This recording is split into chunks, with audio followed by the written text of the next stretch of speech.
Hello दोस्तों, तो आज इस वीडियो में हम देखने वाले हैं क्लास 10 का जो इकोनॉमिक्स का बुक है उसमें से चैप्टर नंबर 1 डेवलपमेंट चैप्टर का सेकंड पार्ट होने वाला है। मैंने फर्स्ट पार्ट अपलोड किया है, वो आप जरूर जाकर देखिए। उसके बाद ये वीडियो देखने के लिए शुरुआत कीजिएगा। आई बटन पे उसकी लिंक मिल जाएगी या फिर डिस्क्रिप्शन में दी हुई है। अगर वीडियो ये भी अच्छा लगे तो चैनल को लाइक शेयर और सब्सक्राइब जरूर कीजिएगा। तो आज इस वीडियो में हम देखने वाले क्या है, देखो how to compare different countries और स्टेट। अलग अलग जो कंट्रियां है उसे हम किस तरह से कंपेयर कर सकते हैं। जनरली कंट्री को बोला जाता है कि ये कंट्री डेवलप्ड है, ये अंडर डेवलप्ड है, ये डेवलपिंग है। तो ये किस तरह से सेट किया जाए, उसके लिए क्या क्राइटेरिया होगा, ये भी हम आज समझने वाले हैं। When we compare between two things, जब हम दो चीज़ों में कंपैरिजन करते हैं तो उसमें बहुत सारी सिमिलरिटीज भी हो सकती है या फिर डिफरेंसेस भी हो सकते हैं। ठीक है, चलिए अभी हम समझते हैं एक सिंपल से एग्जांपल से। किसी क्लास के जो बच्चे हैं उनके बीच में हमें कंपैरिजन करना है, तो we have to find some criteria. हमें कुछ ना कुछ क्राइटेरिया फाइंड आउट करना पड़ेगा। उसके हिसाब से हम क्या कर सकते हैं, उनके बीच में क्या डिफरेंसेस है ये फाइंड आउट कर सकते हैं। ओके, उनके बीच में हम कंपैरिजन कर सकते हैं। जैसे कि बच्चों की हेल्थ क्या, हेल्थ का स्टेटस क्या है, उसकी हाइट क्या है, उसके बाद उनका वेट क्या है, उनका इंटरेस्ट क्या है, उनका टैलेंट क्या है। इससे हम बच्चों को क्या कर सकते हैं, कंपेयर कर सकते हैं कि किसी बच्चों की हाइट ज़्यादा होगी, किसी की कम होगी, दैट इज अ कंपैरिजन। किसी का वेट ज़्यादा होगा, किसी का कम होगा, दैट इज अ कंपैरिजन। कोई ज़्यादा टैलेंटेड होगा, कोई कम टैलेंटेड होगा, दैट इज अ कंपैरिजन। इसका मतलब है कि जब हमें क्या करना है, कंपैरिजन करना है दो चीज़ों में, तो हमें क्या करना पड़ेगा, कोई ना कोई क्राइटेरिया, कोई ना कोई एट्रीब्यूट्स हमें ज़रूरी होंगे। ठीक है, तो यहाँ पे हम समझेंगे। देखो क्या लाइन दी है, यूजुअली आप देखते हैं कि वी टेक वन और मोर इंपॉर्टेंट कैरेक्टरिस्टिक्स। हम एक या एक से ज़्यादा कैरेक्टरिस्टिक्स को यूज़ करते हैं लोगों को कंपेयर करने के लिए।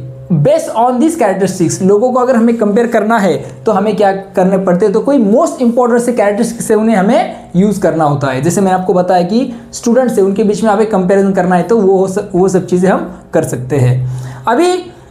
अभी कभी कभी हेल्दी बच्चे हैं, 5-6 बच्चे हेल्दी निकल गए, तो उनके बीच में भी हमें कंपैरिजन करना है। तो कुछ बच्चों को हम स्पोर्ट में डाल सकते हैं क्योंकि वो स्पोर्ट में अच्छा है, कोई म्यूजिक में अच्छा है तो उसे हम म्यूजिक के इसमें डाल सकते हैं, अरेंजमेंट के लिए उसे हम दे सकते हैं। कोई सिंगर अच्छा हो सकता है, तो these are the comparison criterias. तो याद रखिए कि एक या फिर एक से ज़्यादा कैरेक्टरिस्टिक्स का यूज किया जाता है for the comparison purpose. The same thing is there for the what we can say comparison between different countries. दो या फिर दो से ज़्यादा कंट्रीज के बीच में हमें कंपैरिजन करना है, तो यही क्राइटेरिया होगा कि हमें क्या करना पड़ेगा, तो बहुत ज़्यादा कैरेक्टरिस्टिक्स का हमें यूज़ करना पड़ेगा कंपैरिजन करने के लिए। तो अभी हम कंपैरिजन कर रहे हैं, तो countries their income is considered to be one of the most important attributes. तो एक क्राइटेरिया हम सबसे पहले कंसिडर करेंगे, वो कौन सा है, तो इनकम। जो कंट्री का इनकम है ये सबसे इंपॉर्टेंट एक एट्रीब्यूट है, एक सबसे इंपॉर्टेंट वो कैरेक्टरिस्टिक्स है जिसके बेसिस पे हम क्या कर सकते हैं, अलग अलग कंट्रियों के बीच में हम कंपैरिजन कर सकते हैं। कि कोई पर्टिकुलर कंट्री है उसका इनकम ज़्यादा है तो वी कैन से दैट कि भाई वो डेवलप कंट्री है, किसी का कम है तो we can say that country is under developed. But हमें ये याद रखना पड़ेगा कि कंट्रीज हैव डिफरेंट पॉपुलेशन, मगर हर एक कंट्री की जो पॉपुलेशन है वो अलग अलग होती है। ठीक है, Comparing total income will not tell us what an average person is likely to earn। मगर जब हम क्या करेंगे, इन कंट्रियों को कंपेयर करेंगे on the basis of income, तो इससे हमें ये पता नहीं चलेगा कि what an average person is likely to earn. Average person कितना अर्निंग करता है ये हमें समझना डिफिकल्ट हो जाएगा। इनकम तो एक एट्रीब्यूट है, मगर इससे एक प्रॉब्लम बन जाता है कि हर एक एवरेजली एक पर्सन कितना अर्निंग करता है ये हमें इससे पता नहीं चलेगा। तो हम ब्लाइंडली उसके इस कैरेक्टरिस्टिक्स के साथ नहीं जा सकते कंपेयर करने के लिए दो कंट्रियों के बीच में। तो और एक क्या रास्ता हो सकता है, तो और एक रास्ता हमारे पास है जिससे हम क्या कर सकते हैं, कंट्रियों को कंपेयर कर सकते हैं, that is average income. Average income को ही बोला जाता है पर कैपिटा इनकम। ये एक कैरेक्टरिस्टिक, ये एक एट्रीब्यूट है जिससे हम क्या कर सकते हैं, कंट्रियों को कंपेरिजन कर सकते हैं। जैसे कि अभी ये पर कैपिटा इनकम या फिर एवरेज इनकम निकलता कैसे, तो उसके लिए सिंपल सा फॉर्मूला है, total income of the country upon total population.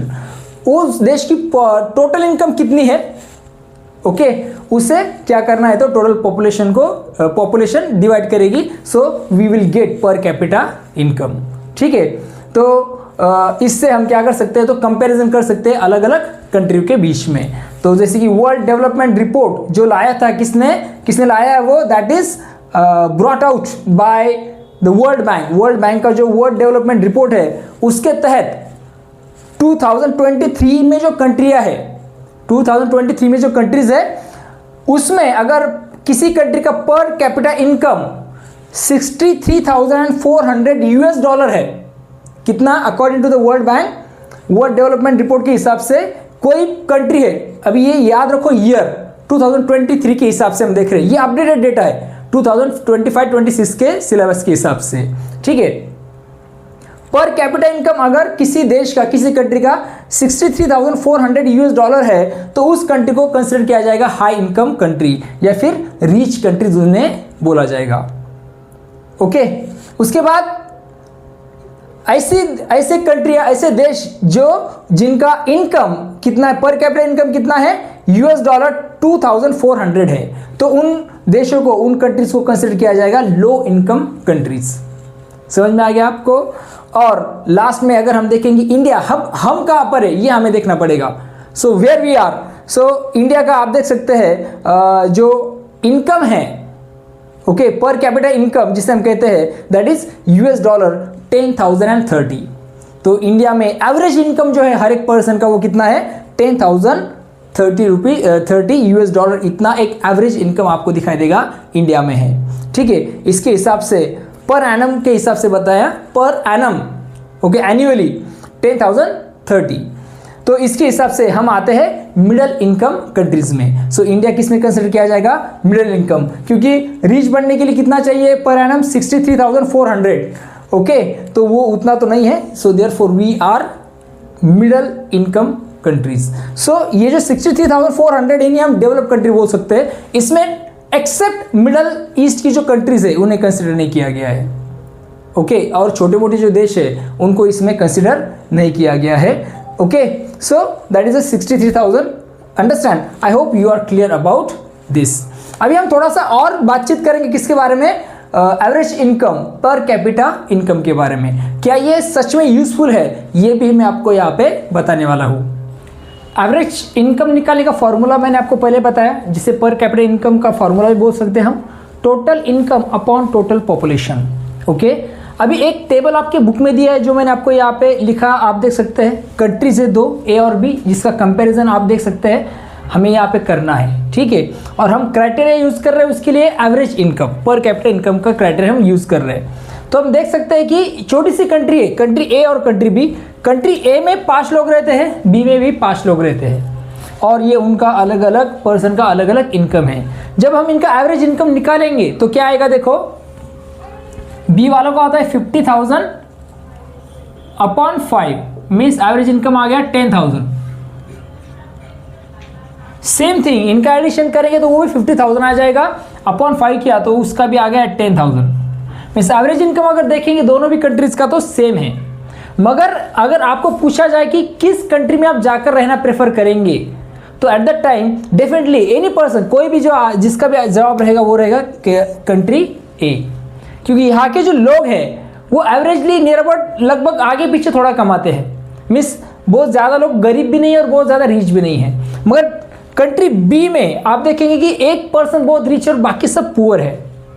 तो इससे हमें एक चीज़ सीखने को मिलती है कि एवरेज इनकम में हमें क्या नहीं पता चलता है, तो लोगों का एवरेज इनकम, लोगों का इनकम कैसे डिस्ट्रीब्यूटेड है, मीन्स कौन से लोग ज़्यादा कमाते हैं, कौन से लोग कम कमाते हैं, किसका अर्निंग ज़्यादा है, किसका इनकम ज़्यादा है, किसका इनकम कम है, ये हमें समझ में नहीं आता है, किसमें तो पर कैपिटा इनकम की वजह से। तो इसका भी एक थोड़ा सा ड्रॉबैक हम समझ सकते हैं कि जिससे हम क्या नहीं कर सकते, कंपैरिजन नहीं कर सकते बिटवीन डिफरेंट कंट्रीज, ओके।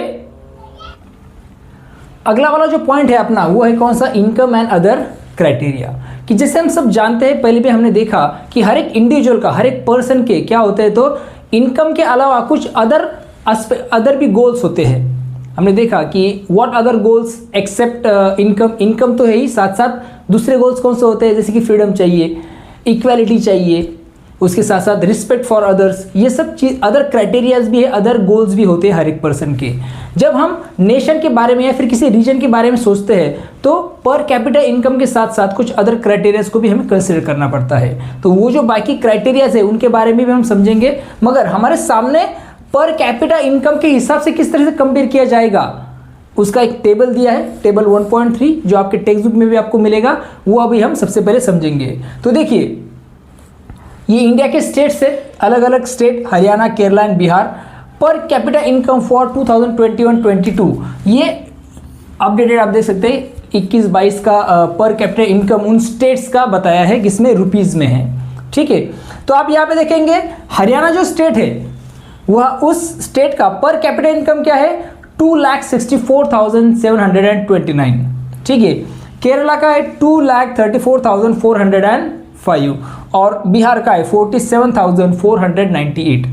तो इससे हमें एक बात क्लियर होती है कि सबसे ज़्यादा जो पर कैपिटा इनकम है वो किसका है, हरियाणा का है। मीन्स वहाँ पे रहने वाला एक पर्सन जो है साल में 2,64,729 इसका इतना उसका इनकम है, एवरेज इनकम पर कैपिटा इनकम जिसे हम कह सकते हैं। उसके बाद नंबर आता है केरला का और सबसे लास्ट में है दैट इज द बिहार।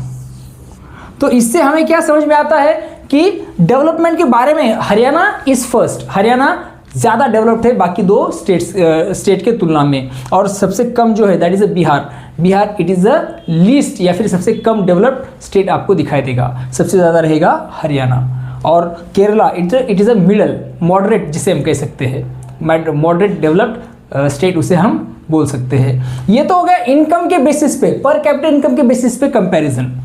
कुछ अदर क्राइटेरियाज भी होते हैं स्टेट के डेवलपमेंट के लिए, नेशन के डेवलपमेंट के लिए, तो उसके लिए भी एक टेबल दिया है, टेबल नंबर 1.4, वो अभी हम देखते हैं उसमें क्या दिया है।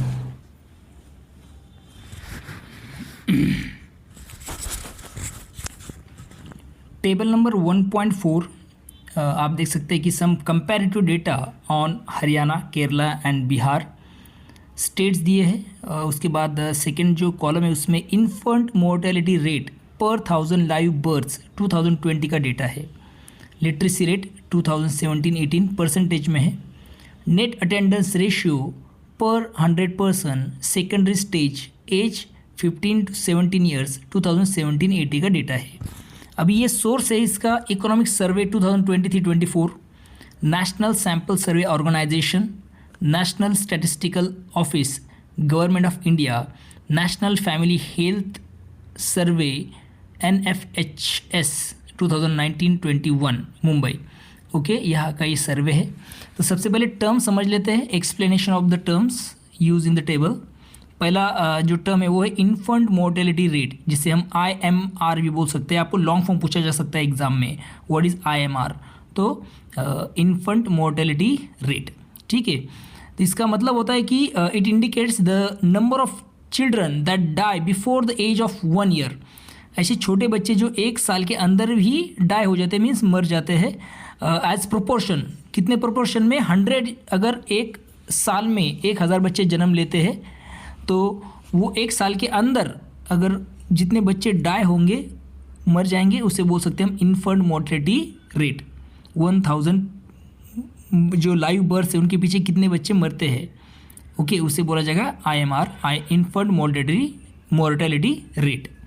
आफ्टरवर्ड्स लिटरेसी रेट, इसे कैसे मेजर किया जाएगा? Proportion of literate population in the 7 and above age group. 7 और 7 से अबो ईयर के जो बच्चे हैं उन्हें कंसिडर किया जाएगा लिटरेसी रेट में, परसेंटेज में है ये। नेट अटेंडेंस रेशियो, इसका मतलब होता है कि total number of children of age group 15 to 17 years, 15 से 17 साल के जो बच्चे हैं वो स्कूल कितने परसेंट अटेंड करते हैं, okay, total number of children in the same age group, understand. तो इसके लिए क्राइटेरिया पर 100%, 100 अगर बच्चे हैं 15 से 17 साल के, तो उनमें से कितने बच्चे स्कूल जाते हैं, इसका नेट अटेंडेंस रेशियो जिसे हम बोल सकते हैं। तो इससे हमें एक समझ में आ रहा है, देखो हरियाणा अगर आप देखते हैं तो हरियाणा में 28 इन्फेंट मोर्टेलिटी रेट आपको दिखाई देगा। मीन्स 1000 बच्चों के पीछे 28 बच्चे मर जाते हैं 1 साल के अंदर। ओके, केरला में सबसे कम है 6, और बिहार में 27 है। ओके, मीन्स यहाँ पे अच्छा स्टेट आपको दिखाई देगा बिहार। सपोज आप कहीं भी रहे हैं किसी स्टेट में, तो आप इन तीनों में से कौन से स्टेट में रहना पसंद करेंगे? डेफिनेटली केरला में, क्योंकि वहाँ की हेल्थ फैसिलिटी अच्छी है। इसकी वजह से वहाँ पे सिर्फ 6 बच्चे ही, इन्फेंट मोर्टेलिटी रेट वहाँ पे कम है।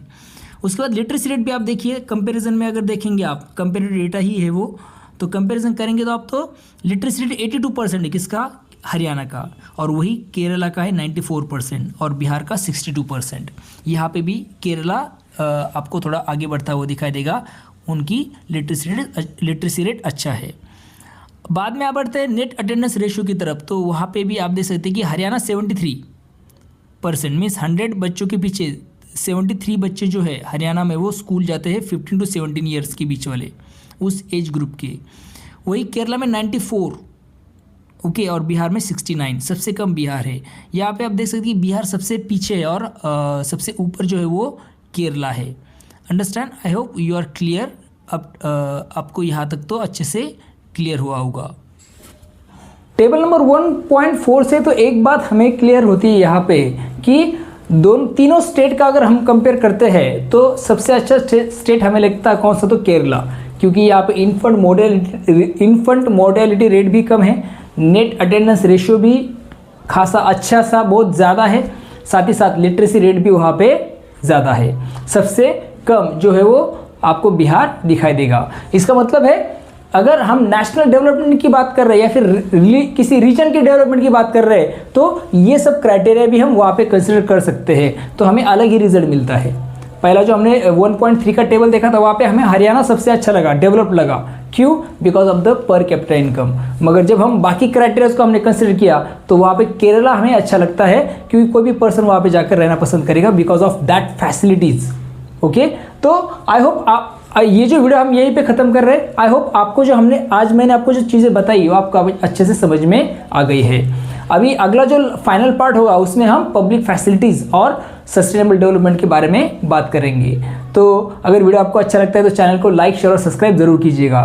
फिर मिलेंगे नए वीडियो के साथ। देखते रहिए सुबोध फाउंडेशन हिंदी, ये अपना यूट्यूब चैनल। अपने दोस्तों के साथ हमारा चैनल ज़रूर शेयर कीजिएगा। तब तक के लिए thank you and take care.